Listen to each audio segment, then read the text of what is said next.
Número 21, en número 21:8, el libro de los números.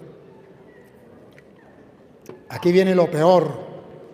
Los protestantes no pueden entender que teológicamente la Biblia nos viene a mostrar que Dios a través de una imagen te puede curar y me puede curar. Esto es lo más bravo que los protestantes no pueden aceptar, pero que está en la Biblia, pruebas tengo. Dios manda a hacer una imagen de lo que hay abajo en la tierra, una culebra, ponga cuidado. Y Jehová dijo a Moisés: hazte una serpiente ardiente y ponla sobre una asta, y cualquiera que fuere mordido y mirare a ella, vivirá. Y cualquiera que vea la imagen de la culebra, de lo que hay abajo en la tierra, vivirá. Vamos a ver si sucedió el milagro o no sucedió el milagro. Vamos a ver. Y Moisés hizo una serpiente de bronce. Una imagen de una serpiente, de lo que hay abajo en la tierra. ¿Qué pasó? ¿Por qué desobedeció?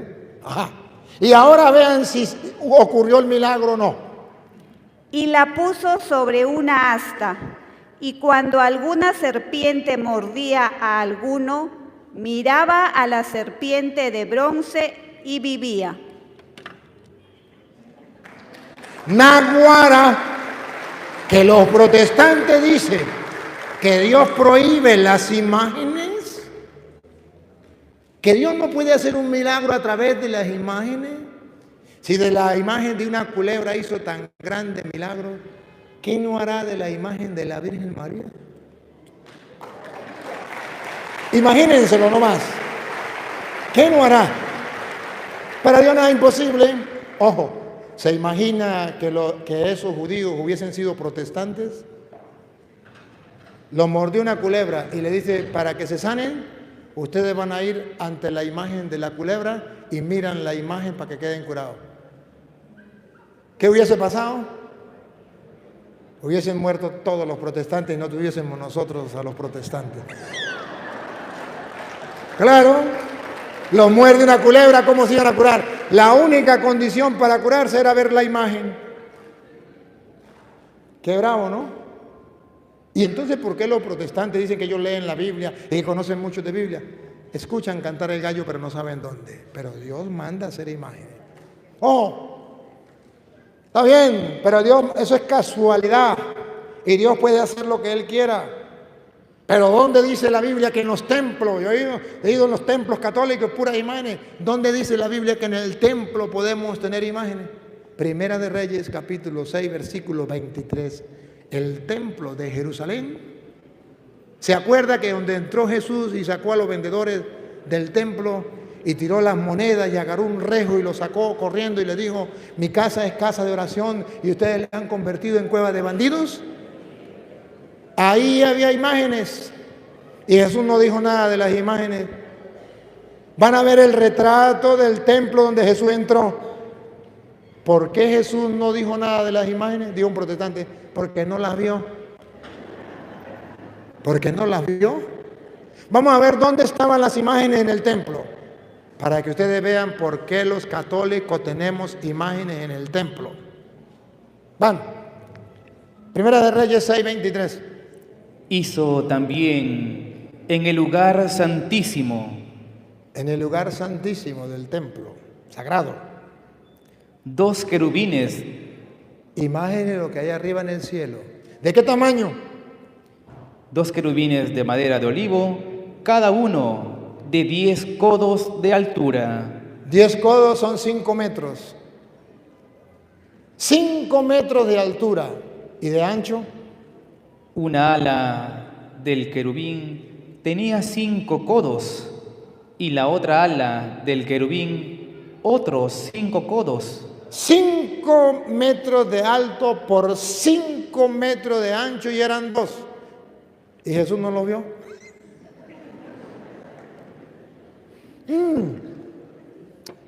Pero no solamente hay las paredes.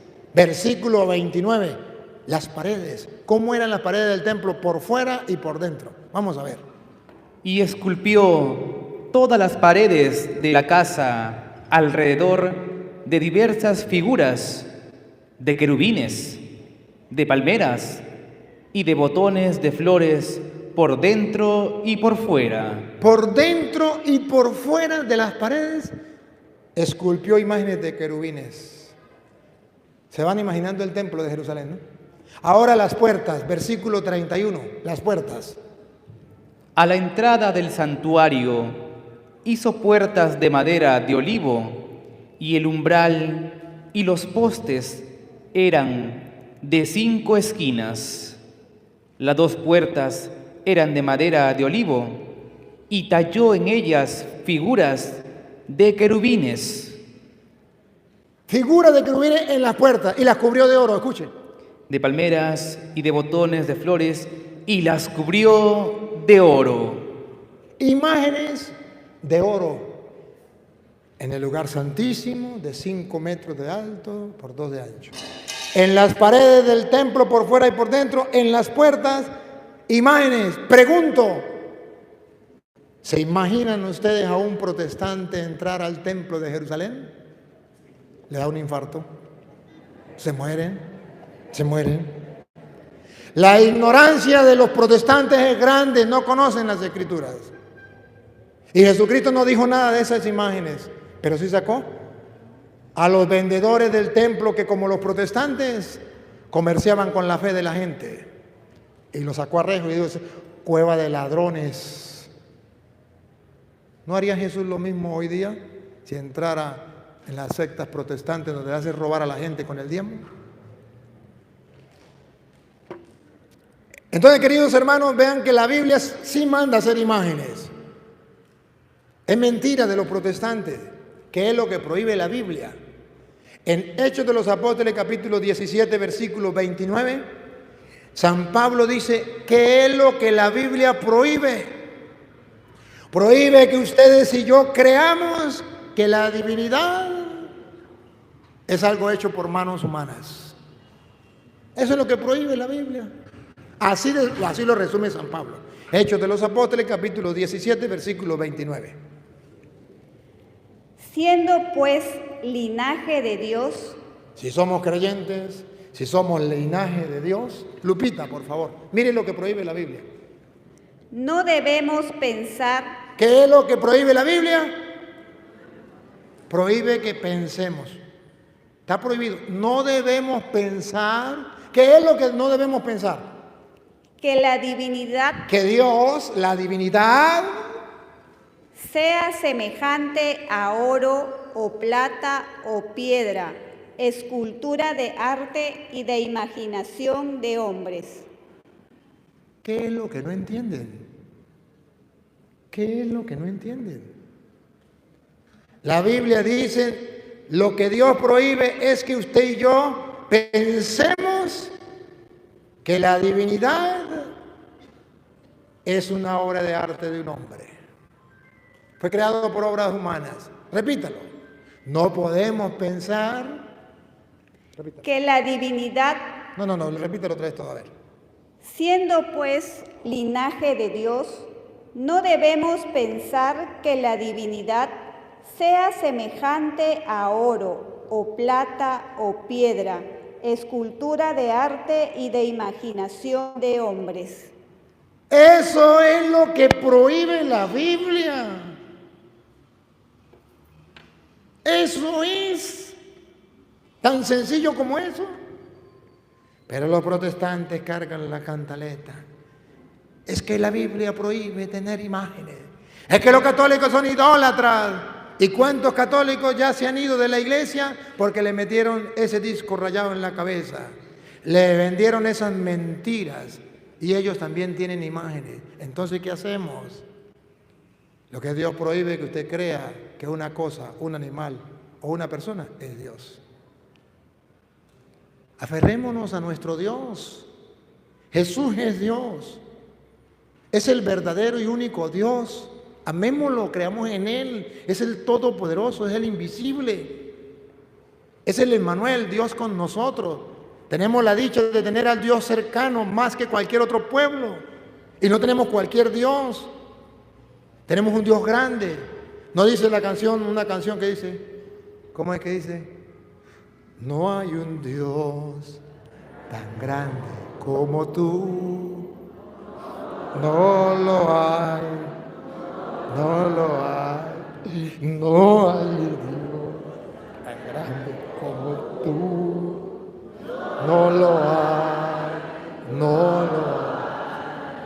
No hay un Dios que pueda hacer las cosas como las que haces tú por amor. No hay un Dios que pueda hacer las cosas como las...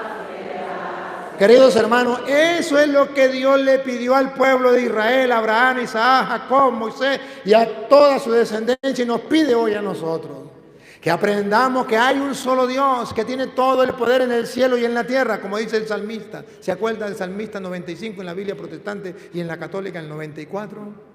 Porque el Señor es un Dios grande, soberano de todos los dioses. Tiene en sus manos las cimas de la tierra. Son suyas las cumbres de los montes. Suyo es el mar, porque Él lo hizo, la tierra firme que modelaron sus manos. Venid, postrémonos por tierra, bendiciendo al Señor, Creador nuestro, porque Él es nuestro Dios y nosotros su pueblo, el rebaño que Él guía. Naguará. ¿No les parece lindo, hermoso? ¿Pero qué nos falta? Creer en ese Dios.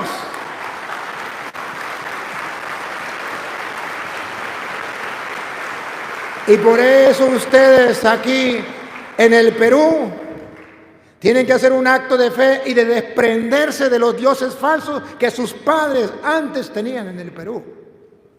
Y comenzar a creer firmemente en el Dios verdadero y único, que no hay más.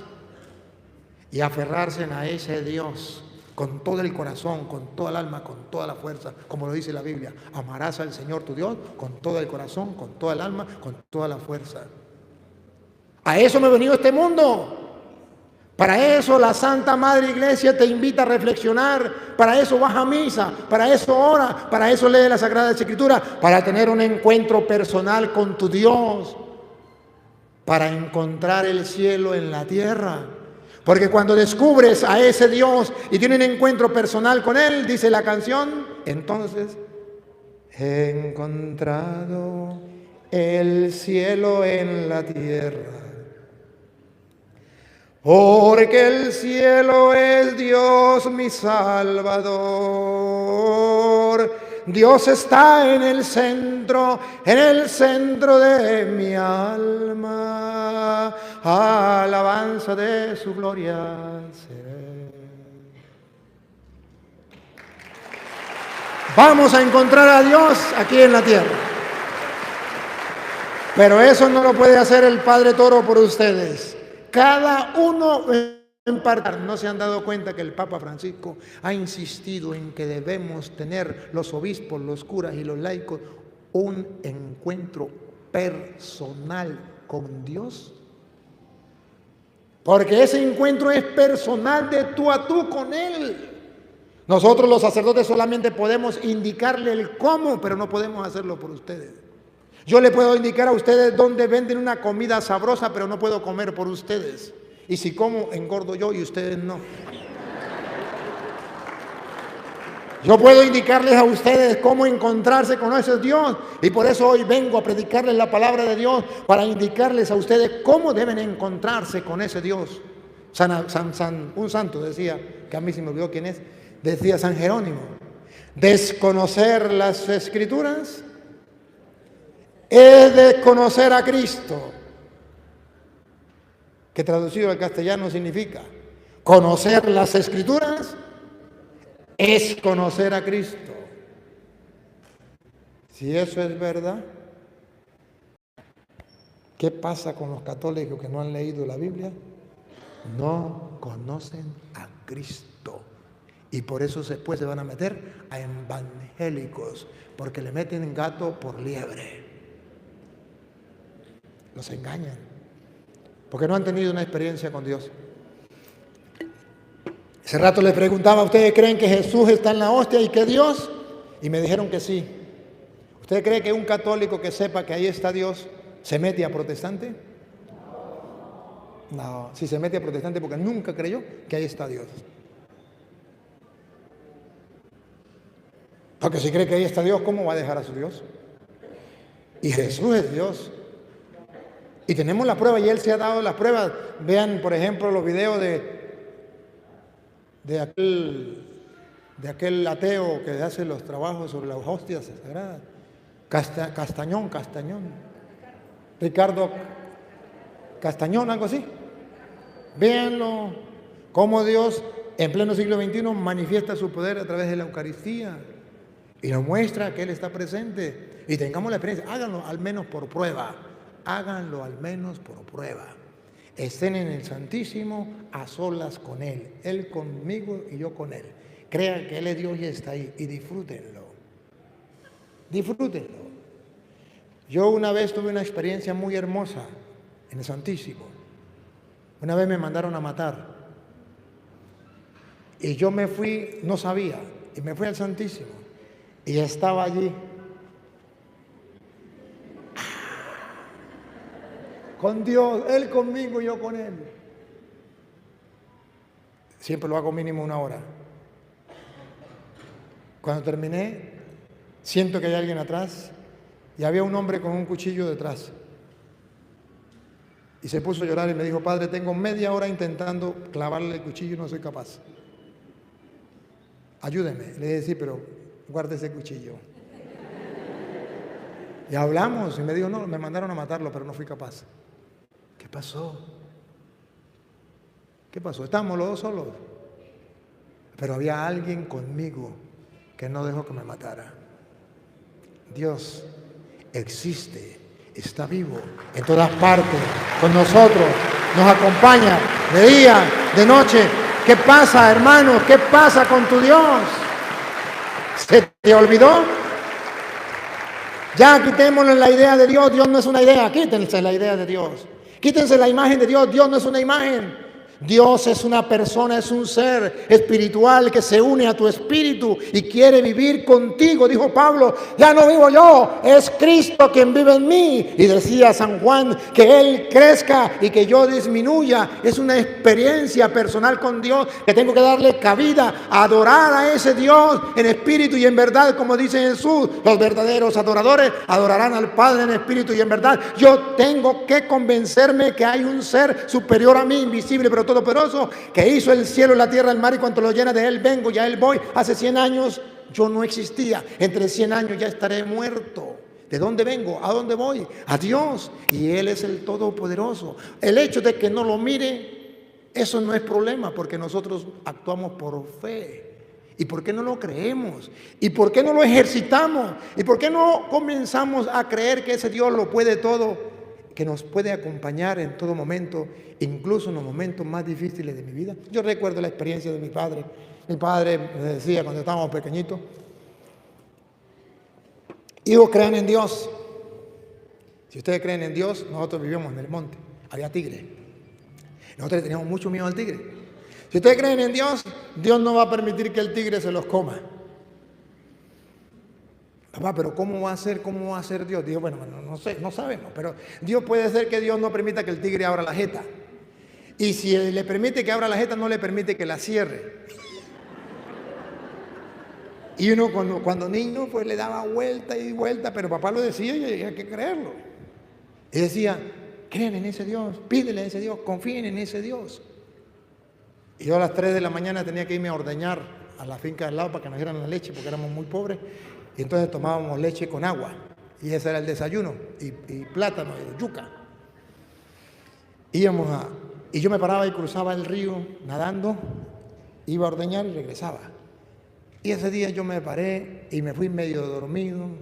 Y cuando iba llegando al río, estaban las vacas a la orilla ahí del río. Y yo tenía que pasar por el medio de todas las vacas. Y yo dije, ay, ¿cómo hago para pasar? Me voy con cuidadito, que las vacas no se despierten, que no se paren. Señor, ayúdame, ayúdame. Y cuando yo voy caminando, una vaca se pone de pie y me mira. Y cuando la vaca me mira, yo veo que la vaca es brava. Y la vaca me mira y me hace así. Y yo dije, ay, Dios mío, me acordé de lo que dijo papá. Si Dios no le permite, no puede hacer daño. Pero veo que la vaca me arranca, y cuando la vaca me arranca, cierro los ojos y le digo: Señor, papá dice, en fracciones de segundo, que si tú no lo permites no me hará daño. Y esperé el golpe. Y nada, que me golpeaba la vaca. Y abrí un ojo y la vaca estaba aquí, sacó la lengua y me pasó por toda la barriga la lengua. Y yo cerraba los ojos. No le digo qué me pasó, ¿no? Y cuando abrí otra vez el ojito, la vaca iba de regreso. Y yo dije: te la vacilas, si es verdad. Si tú no le das permiso, no puede hacer nada. Salí corriendo, pasé, fui, ordeñé, y cuando regresé de ordeñar eran las 7 de la mañana. Y estaban 3 ganaderos en caballo tratando de amarrar la vaca, porque la vaca se le había muerto el becerro en la barriga y estaba furiosa. Y entonces los ganaderos en el caballo buscando la vaca, y uno por aquí y otro por allá para ver cómo la amarraban, cómo hacían. Y en una de tantas la vaca le embistió uno y agarró, le metió el cacho a un caballo por detrás, lo levantó, lo tumbó, y cuando lo iba a matar al jinete, el otro compañero sacó un revólver y le metió un tiro a la vaca. Esa vaca no fue capaz de tocarme a mí. Porque Dios es grande y poderoso. Porque mi padre me había dicho que había un Dios vivo, verdadero, invisible. Pero que si nosotros confiábamos en Él, ese Dios nos podía librar. Y de ahí en adelante yo dije: mi padre tiene razón. Y si yo le contara lo que Dios ha hecho en mi vida, ustedes dirían: este cura está loco, se la fumó verde. Pero es la experiencia de mi Dios. Y mi Dios donde quiera está. Mi Dios donde quiera está. Donde vayamos que no esté mi Dios. Solo queremos creer. El problema es que creemos en otros dioses. Y hay católicos que creen más en los brujos que en Dios. Más en el diablo que en Dios. En la hechicería, en la brujería, en los babalaos, en los santeros, en esas religiones ancestrales que vienen creyendo en otros espíritus que no son el Espíritu de Dios y que no terminan de purificarse, creyendo en el único Dios vivo y verdadero, el Dios de Abraham, de Isaac, el Dios de Jacob. ¿Qué pasa? ¿Por qué no mantenemos niños en la fe? ¿Por qué no crecemos? ¿Por qué no tenemos la experiencia de ese Dios que deberíamos tener todos? El Dios de Daniel, cuando lo tiraron a los leones o en el fuego ardiente. ¿Por qué no creer en el Dios del pueblo de Israel, el Dios de los apóstoles, el Dios de los santos, de los mártires, el Dios que la Santa Madre Iglesia nos ofrece diariamente y que solamente debemos es creer? ¿Qué está pasando? Nos hace falta leer las Sagradas Escrituras, que es la que hace producir la fe. Miren, hermanos, el trabajo de la Sagrada, el viento y el mar. Y cuando perdió la mirada de Cristo, en Cristo, se hundió. Y cuando se hundió, Pedro dijo: me queda una cosa, volver a poner la mirada en Cristo. ¡Sálvame, maestro! Y Jesús lo sacó de ahí a Pedro. Cuando usted pierde la mirada de Cristo, se perdió. Cuando usted pone la mirada en Cristo, su Salvador, nuestro Dios, podemos caminar sobre las aguas. Podemos quitarnos la idea de que Dios es un fantasma, que es un invento, que es un cuento de vieja. No es un cuento de vieja. Dios es real. Dios existe, tan así que si yo existo es porque alguien me hizo. Y ese alguien es Dios. Que si el cielo existe, la tierra existe, el mar existe, es porque alguien lo hizo. Y ese alguien es Dios. Abra los ojos y vea. Quien diga que Dios no existe, que salga a la luz y vea si el mundo es o no tarea de un Dios que sigue despierto. Ya no es ese sitio, el desierto, ni en la montaña se esconde. Decir, si preguntan dónde, que Dios está sin mortaja, en donde un hombre trabaja y un corazón le responde. Vamos a orar a ese Dios en espíritu y en verdad, Abandonemos esa vida de pecado, de idolatría, esa vida de creer en los brujos, en la superstición, en el diablo más que en Dios. Yo he encontrado incluso sacerdotes que creen más en la brujería que en Dios. ¿Sí? Y tape los oídos del obispo. He encontrado obispos que creen más en la brujería que en Dios.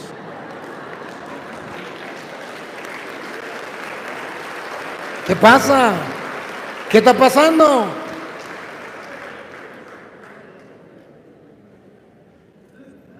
Le voy a contar una historia. Yo trabajé en una parroquia donde había brujos en cantidad y allá me fui a estrenar como cura. Me mandaron nuevecito para allá. Y comencé a ver que resulta que los brujos no solamente eran brujos, sino aprovechaban a las muchachitas, las violaban.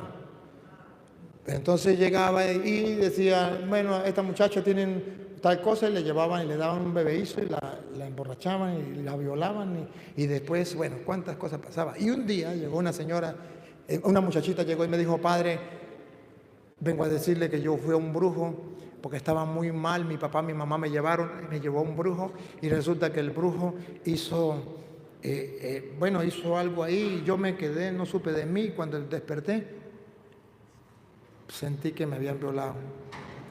El brujo abusó de mí, pero me hizo el despojo. Y mamá dice que mi papá, que ya me hizo el despojo, que ya estoy bien, pero abusó de mí. ¿Cómo decirle al papá y a la mamá lo que estaba pasando? Salió la muchachita y entró la señora y me dijo, padre, mi hija estaba muy enferma.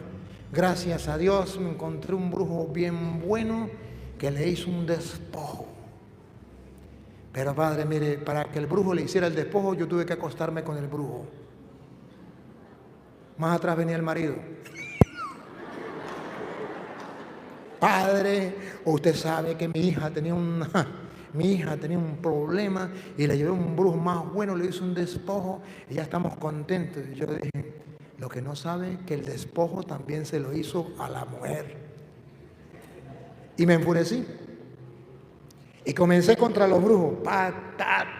Todas las homilías con la palabra de Dios. Tome.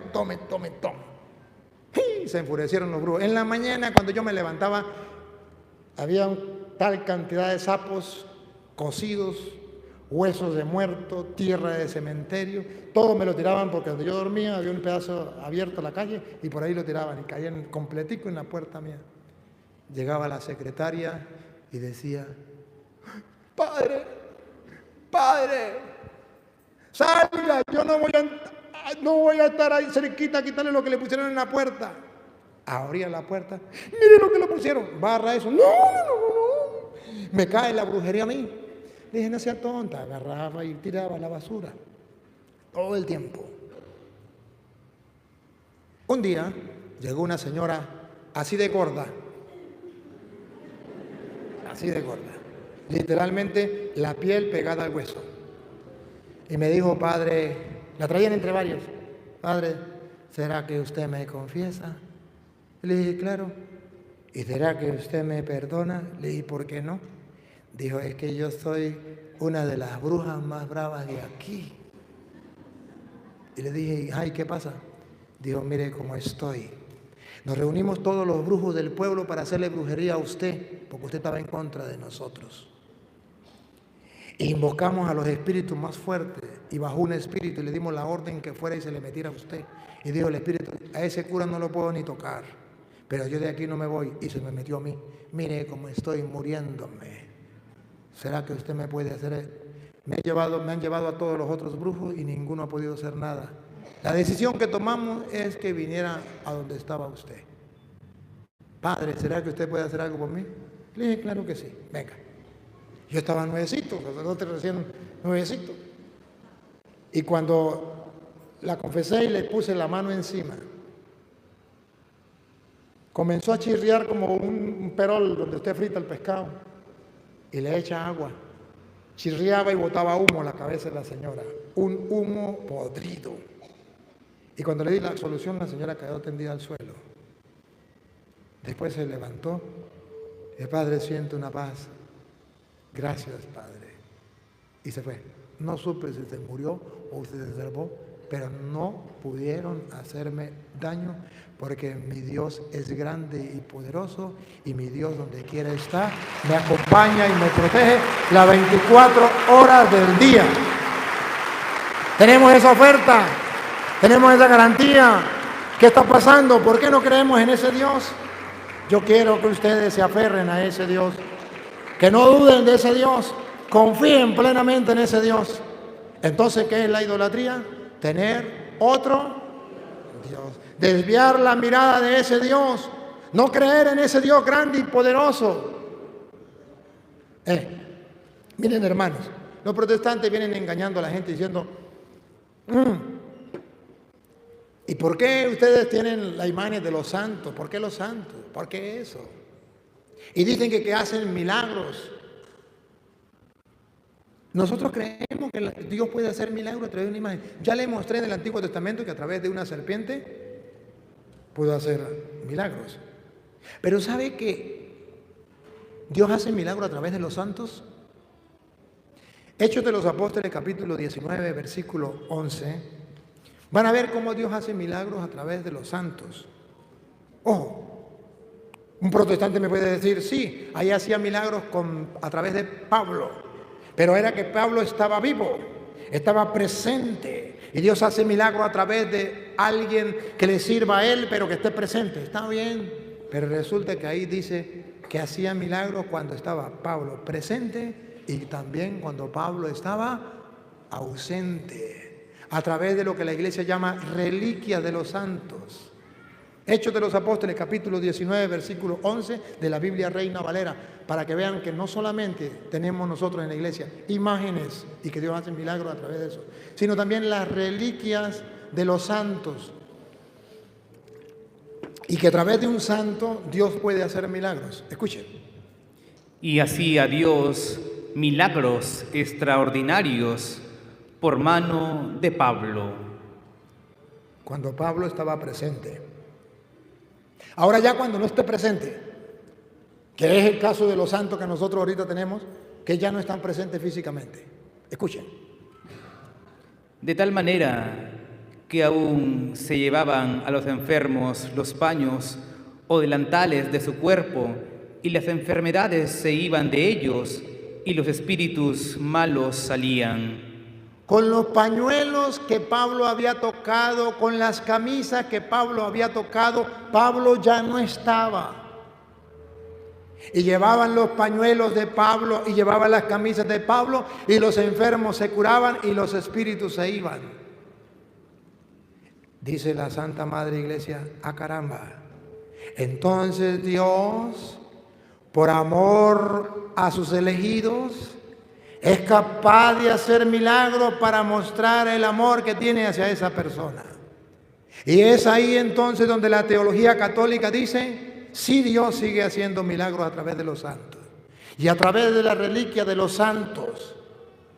Y nosotros lo experimentamos en la iglesia. Y somos testigos de eso. Los protestantes no lo creen, pero está en la Biblia.